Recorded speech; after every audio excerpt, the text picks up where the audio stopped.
As the movie begins, we are introduced to Dominika Egorova, a lead ballerina for the Bolshoi Company in Russia. The privileged company takes care of her and her mother by offering benefits such as living arrangements and medical insurance for her ailing mother. One evening, Dominika leaves her mother in the hands of her caretaker, Leni, and heads to work. Upon reaching there, she hastily gets ready for her performance before welcoming the guests, among whom is her uncle, Ivan Egorova. It turns out that Ivan is the deputy director of the Russian intelligence service, better known as the SVR. He praises Dominika and presents her to Dmitry Ustinov, a Russian gangster. Then, after requesting a photo with Dominika, he touches her inappropriately on her bare back. Shortly after, the show begins and Dominika captivates the audience with her graceful and mesmerizing performance. However, the performance is cut short when the lead male ballet dancer leaps off the dance floor and lands on her leg. Dominika is subsequently taken to the hospital and undergoes emergency surgery. After a few hours, the poor girl awakens to discover that she will never be able to dance again due to her severe injuries. Now, Dominika breaks down in tears as she loses her career prestige and position in a matter of seconds. We are then introduced to Nate Nash, who is a CIA agent working in Russia. He is seen waiting for a phone call, which turns out to be a cipher. He promptly deciphers the coded audio and draws his gun from underneath his desk before leaving to meet with a Russian intelligence mole, codenamed Marble. During the evening, the two arrive at their rendezvous and approach one another from opposite directions. Marble cautiously hands Nate something as the two cross paths, then walks away. Just then, a police car pulls up, and Nate erratically fires a gun in an attempt to create a distraction and help his contact, Marble, make an untraceable escape. However, it is eventually revealed that the police were only vice officers and did not pose a threat to Marble, and as a result of his impulsive actions, he is compelled to go back to the United States. Meanwhile, Dominika returns to her apartment one day to find her uncle Ivan waiting for her. Ivan warns her that the Bolshoi will soon kick her out of the apartment and will no longer cover her mother's medical expenses since she can no longer dance and work for them. He then offers to help Dominika and encourages her to visit him whenever she is ready. Then, right before he leaves, Ivan states that the accident that led to her injury was not an accident. Instead, the lead dancer did it on purpose. Ivan then backs up his claim with several pictures of the dancer and his girlfriend, who has taken Dominika's place as the lead dancer.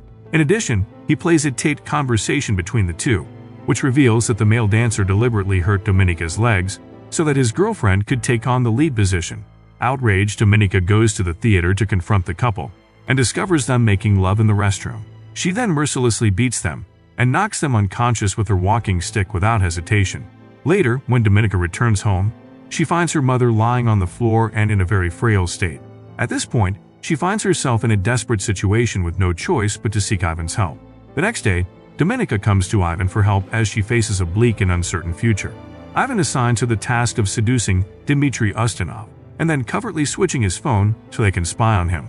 Although she initially refuses the position, Ivan persuades her by claiming that he can help her and her mother with the apartment and medical expenses. Thus, Dominika agrees to do the task for the sake of her mother.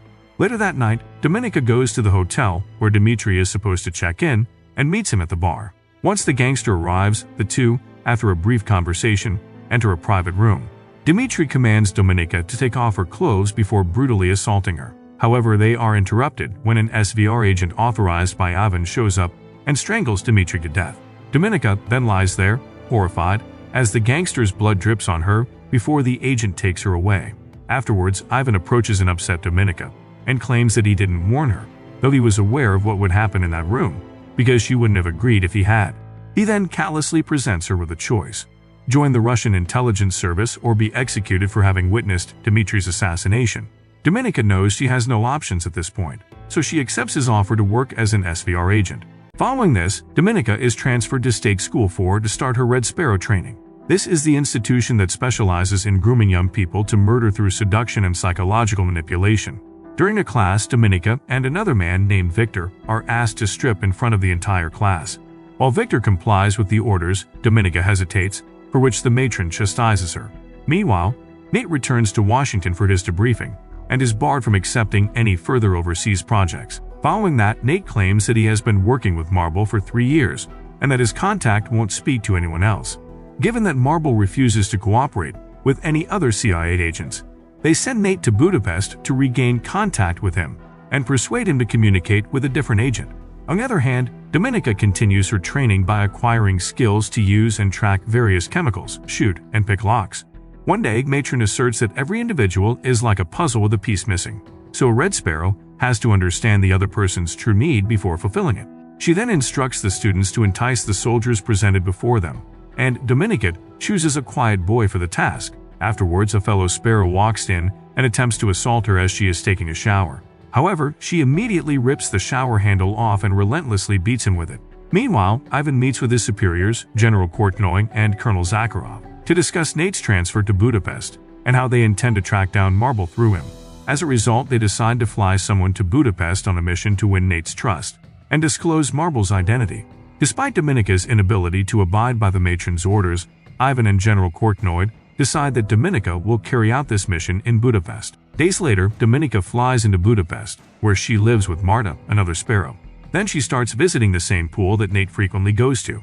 Despite Nate's initial attraction to her, Dominica plays hard to get and even fabricates a lie about working as a translator for an embassy. That one day, she doesn't see him at the pool, and the receptionist informs her that her ID is missing. Apparently, Nate seems to have uncovered her true identity, so he informs his superiors that Dominica has been going by several names and that she is connected to Ivan. Despite the initial skepticism of his superiors, Nate eventually wins them over by arguing that she is valuable and that he can use her friendship to gain information. Later, Dominica inspects Marta's room and learns that Stephanie Butcher, the chief of staff to the U.S. government, has assigned her the task of buying confidential intelligence. Meanwhile, Nate invites her for dinner, but instead of going, she waits outside for him to leave. She then follows him inside his apartment, pretending to cry. Now, Dominica starts kissing Nate, but he takes control of the situation and asks that she go back home. The following day, Ivan meets Dominica to inquire about her progress with Nate. Dominica then explains to him that she is getting to know Nate more and better as they become friends. In addition to this, she lies to him to buy herself some time, claiming that she is also collaborating with Marta on her Stephanie Butcher case. Later, Dominica arrives back at her apartment to find Marta executed for revealing the specifics of her assignment. She is then warned that if she doesn't provide results, she would face the same consequence. Thereafter, Dominica pays Nate a visit at his house when he confesses to knowing her real identity. She also reveals her side of the story, emphasizing the fact that she had to become a spy solely out of concern for her mother's safety. Hearing this, Nate offers her to join his team as a double agent, vowing to protect her and never to treat her the way her uncle does. Dominica agrees to this, and in the heat of the moment, the two make love to each other. The next day, the CIA conducts a lie detector test on Dominica, and she passes it. Once they accept her, she proceeds to demand payment. They initially laugh at her, but change their minds when Dominica informs them she can offer them Stephanie Butcher, who is sending the information to Russia. After this, Dominica travels to London with her boss to meet with Butcher and finalize her transaction. As per Russian demands, Butcher sells the information for $250,000, but Dominica secretly exchanges it. As she leaves the hotel, Butcher becomes aware that she is being observed by U.S. intelligence officers. She then panics and gets killed in traffic by a pickup truck. Meanwhile, the Russian agents watching Butcher suspect Dominica of notifying the Americans, as their mission has been jeopardized. As a result, she is summoned to Moscow on short notice. But by the time Nate discovers Dominica is in trouble, it is too late to help her. Dominica is then tortured for several days and interrogated about whether she provided Butcher to the Americans. When she first denies it, she is stripped naked and put in a room with her hands tied as water is poured over her. She is then struck with a hammer across her knees and arms, followed by her head the second time. Finally, the third time that Dominica denies it, she is threatened with a gun. But when the trigger is pulled, it turns out that the gun was not loaded.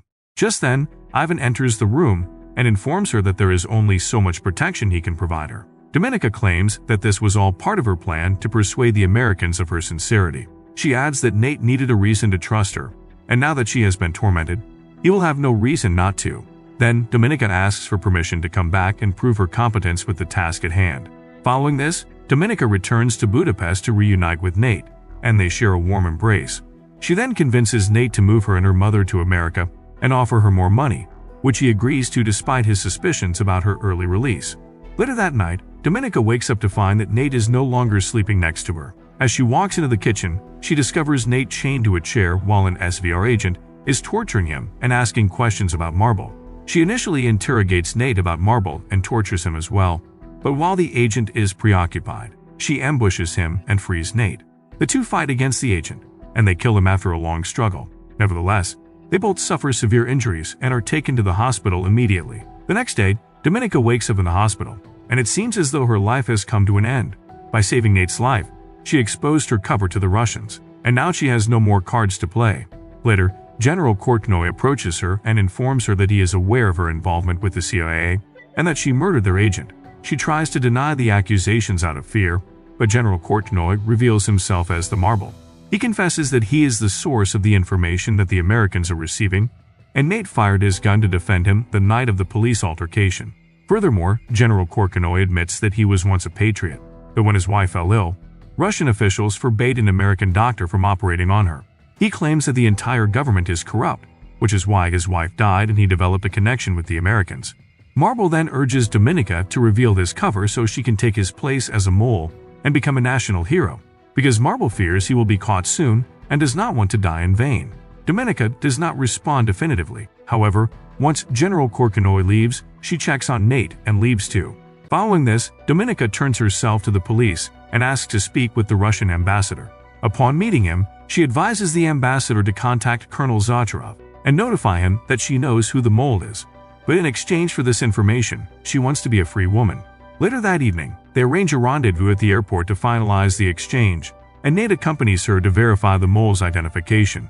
While still venting his anger, Nate asserts to Dominica that the Russians will never allow them to capture Marble alive. She then argues that someday he will come to understand what she has done, but Nate remains certain that he won't, as he refuses to discard people.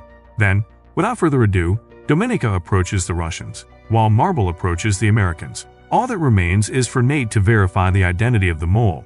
When the bag is removed, it is revealed that the man that Dominica had identified as the mole is actually her Uncle Ivan, not Kortnoy. In a series of flashbacks, we learn that Dominica has been working hard to get Ivan convicted, including stealing a glass from Nate's apartment and placing it in Ivan's, creating a bank account in Ivan's name, and having the CIA transfer money into the account. As soon as Nate learns about her scheme, he verifies that Ivan is their spy. After this exchange, Ivan is shot by a Russian sniper, and Dominica is flown away in a helicopter. She then receives an honorary award from the Russian government a few days later, and General Kortnoy nods and smiles at her as everyone applauds. Finally, Dominica receives a phone call from an anonymous person who starts playing the Greek piano concerto, which she had told Nate was the first tune she had ever danced to.